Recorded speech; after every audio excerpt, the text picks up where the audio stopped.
So here's how to add friends on Steam without spending money.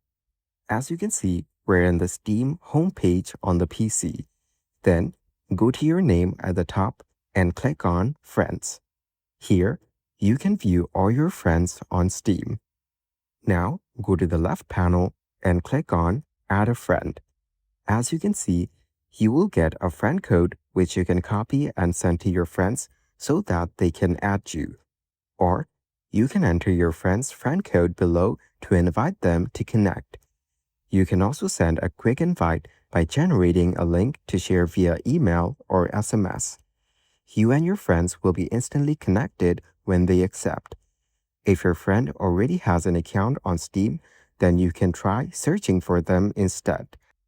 Enter their profile name in the search bar and then add them. These are all the ways you can add friends on Steam.